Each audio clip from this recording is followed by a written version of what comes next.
What's going on mga kuel? So ngayon meron tayong isang package na bubuksan. So ngayon medyo bumibilis na yung mga delivery. So ayun, matagal na natin yung mga binili to pero na-stuck or na-stranded sa kung saan man. Pero ngayon dumarating na, kaya kung makikita nyo yung mga nakarang kong video, puro unboxing lang. So tara na!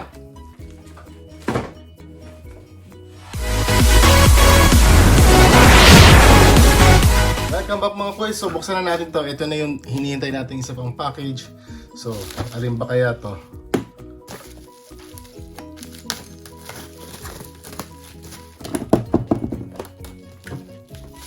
So kung mapapansin nyo, ito yung in-order natin last time na in-unbox natin. So sinubukan ko na rin to sa akin sa ulo ko. So yung nakita nyo yung mga gupit ko, ito na yung mga kuys yung in-order natin. So ayan. So meron tayong isang Kemei Skeleton Trimmer. So ito yung harapan niya. So yung model niya mga kuys is KM-6267A. So check muna natin yung box.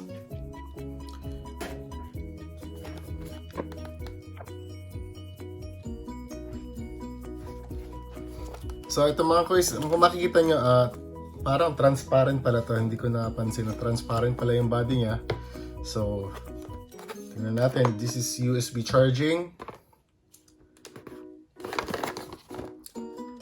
So meron siyang mga accessories na kasama. So buksan na natin mga boys. Parang kalat-kalat na to. So ito na nga mga boys yung bagong trimmer natin. So meron siyang user's manual. So ito pala yung na-order ko. Akala ko itim. So meron siyang tatlong guide combs na kasama. Then yung Kimi. So makita niya transparent siya.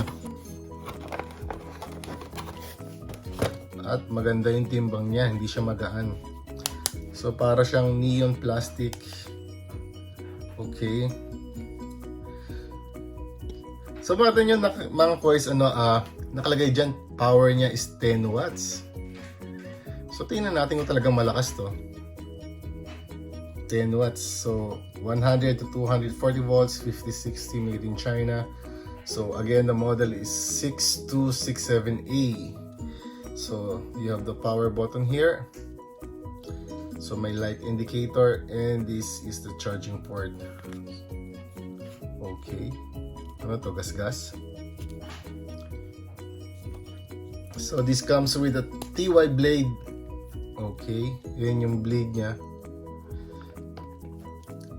Then ito yung kanyang blade. So kung makita yung mga kuys, may tornilyo siya. So titingnan natin kung adjustable ba yan. Bakit may tornilyo? Ayan. So tingnan natin yung gap. So yung gap niya napakaganda, oh. Naka zero gap na siya, oh. Kita niyo ba? Okay. So this is already zero gap. Okay. This is nice and clean. So maganda mga boys, parang check natin yung blade. So the blade, okay. So maganda yung blade niya, manipis. Hindi tulad ng ibang trimmer.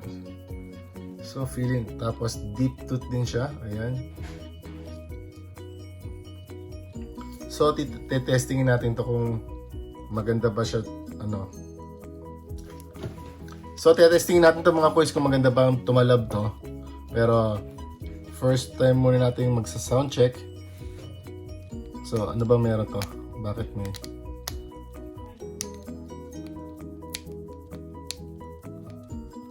So meron siya may parang parang dito. So tatanggalin niyo yung plastic para lang siya para kasi hindi siya mag-on. So meron siyang parang nakakapit dito. So ngayon sound check natin to mga boys kung maganda ba yung takbo niya. So naka-green siya kapag umaandar. At malakas din yung motor niya, oh.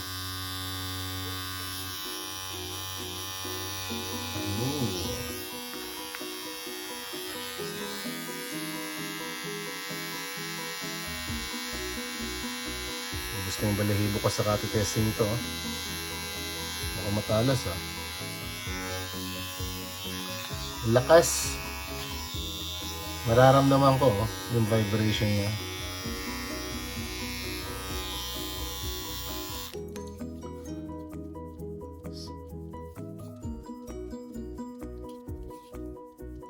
So ito, tetestingin natin kapag meron, bukas may magpapagupit sa akin. So tetestingin natin yan. So may kasama siyang ng mga guide combs. At yung USB charger niya. Brush. At meron din siyang optional na cover para sa dito. Ayan.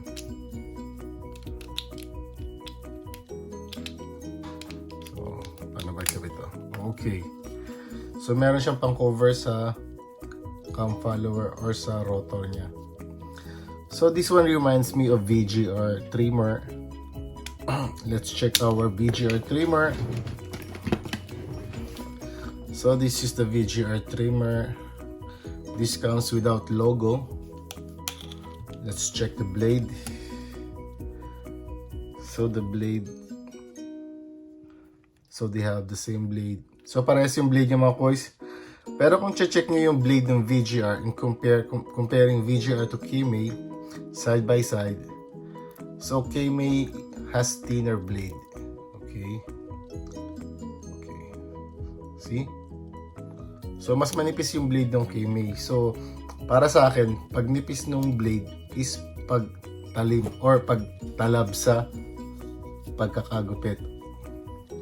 Opinion ko lang yung mga koys Kasi lahat ng trimmer natin, pinapanipis natin yung dulo So ito, sobrang nipis na ng dulo Ayun So sobrang tulis na ng dulo niya.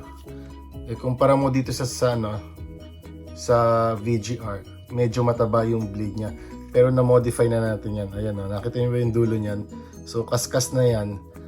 So ito, testing natin kung kahit hindi natin kaskasin, kung tatalab din ba siya ng maayos. Pero hindi ko mapapakita yung mga quiz tayo, wala tayong gugupitan, unboxing lang tayo. So, pero compare natin yung takbo ng Kemei sa VGR.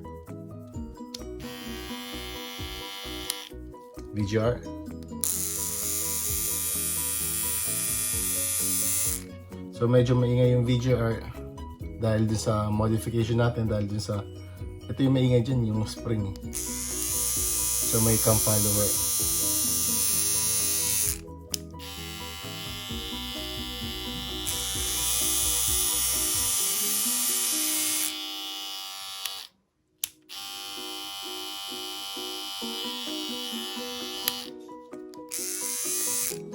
So hindi ko pala nalinis to. So magkaparehas lang yung lakas nila ng VGR tsaka nung Kemei. So siguro pwede natin i-modify din yung blade nito kagaya ng ginawa natin sa VGR. At ipapakita natin yan sa mga susunod nating vlog kung paano i-modify ito at paano mag-blade swap ng blade nito. So ito na mga boys, lang tayo, mabilisang unboxing lang pero hindi natin matitesting kasi wala tayong wala na akong buhok, wala na akong balbas. So hindi na natin matitesting to. So pero sinasabi ko sa inyo maganda yung design niya. Ayan So siguro naman matalim 'to At malakas, sinasabi ko na malakas Malakas yung Kemei niya. Ayan. So salamat sa panonood nyo. So please stay tuned because I'm going to test this and I'm going to modify this trimmer on my next video. So I will try to swap the blade. Maybe I'm going to test this first, then I'm going to swap the blade and modify the blade if necessary. So thank you for watching again mga boys. So thank you YouTube for watching. So please stay tuned again. If you're new to this channel, please subscribe and click the notification bell so you'll get notified if the modification video is already out on my YouTube channel. So again, keep safe everyone and God bless. Sampitz the Hobby Barber signing out.